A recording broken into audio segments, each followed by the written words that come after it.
Bienvenue sur ce tutoriel concernant les bordures et les trames. Je vais commencer par les bordures. En ce qui concerne les bordures, nous avons trois sortes de bordures.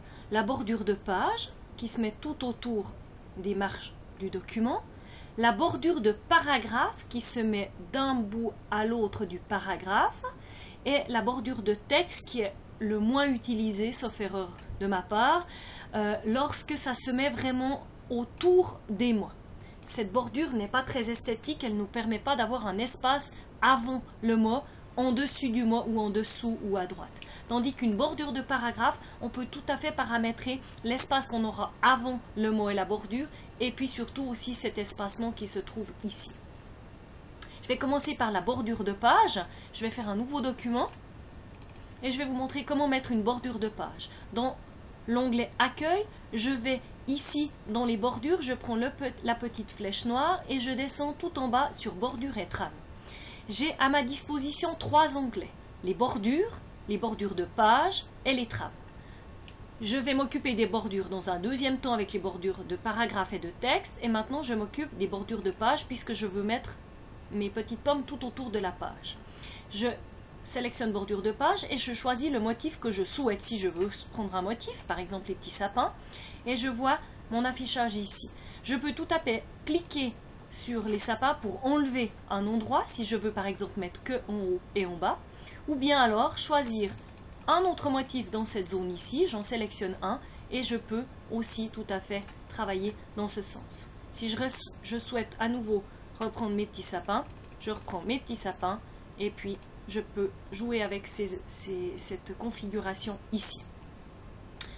Je vais l'appliquer à tout le document. On verra dans un autre tutoriel comment mettre une bordure de page uniquement à la première page et sans passer aux autres pages, sans que cette bordure soit sur toutes les pages. À ce moment-là, il faudrait jouer avec ces caractères ici si on veut que sur la première page.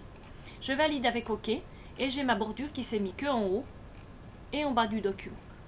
Si je veux afficher aussi à gauche et à droite, je reprends bordure, bordure et trame, bordure de page et je clique sur le petit sapin pour mettre sur la droite ici.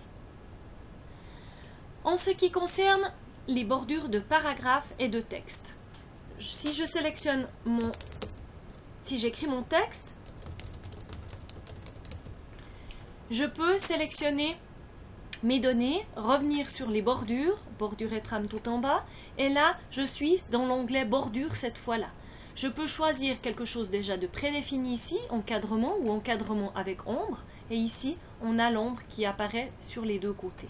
Je choisis ma bordure dans cet espace-là, et puis je peux travailler sur les côtés que je souhaiterais mettre. Je peux tout à fait choisir plusieurs sortes de bordures et venir chaque fois cliquer dans cet espace ici.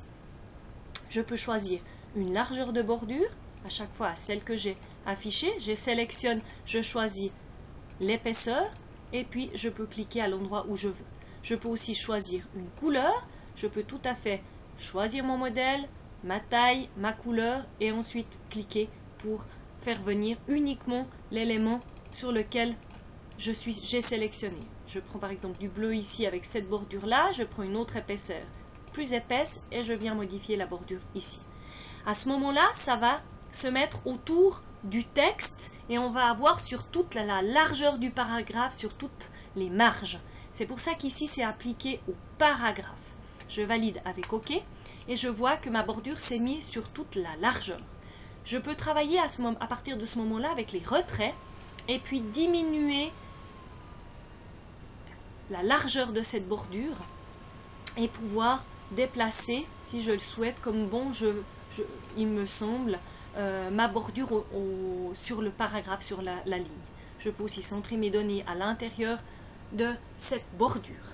Si je souhaite mettre plus d'espace avant ou après, je peux tout à fait revenir dans les bordures et puis dans les options ici, j'ai la possibilité d'ajouter un espace entre la bordure et le texte, avant, après, et si je le souhaite aussi à gauche et à droite. Mais moi je préfère travailler ici avec les retraits pour la gauche et la droite. Je valide tout ça avec OK et on voit qu'on a beaucoup plus d'espace ici en haut et en bas.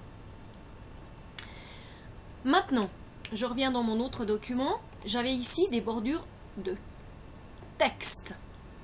Donc ici, c'est vraiment impossible de toucher cet espace. C'est vraiment lorsque l'on a, je prends un nouveau document, un mot qu'on voudrait encadrer aussi, par exemple, dans un texte. Je sélectionne mon mot, je reviens dans bordure et trame, je refais exactement la même procédure que tout à l'heure. Allez, je lui remets un encadrement automatique, ici, orange, un petit peu plus épais. Et puis cette fois-ci, je vais lui dire de texte et il va vraiment entourer mon mot. Je vais peut-être lui dire que je ne veux pas en bas. Je peux aussi... Oui, non. En l'occurrence, ici, il est obligé, avec une bordure de texte, de faire tout le mot. On ne peut pas aller jouer sur une des deux bordures. Et voilà, mon mot est encadré. Ça se pourrait être dans un texte tout à fait possible.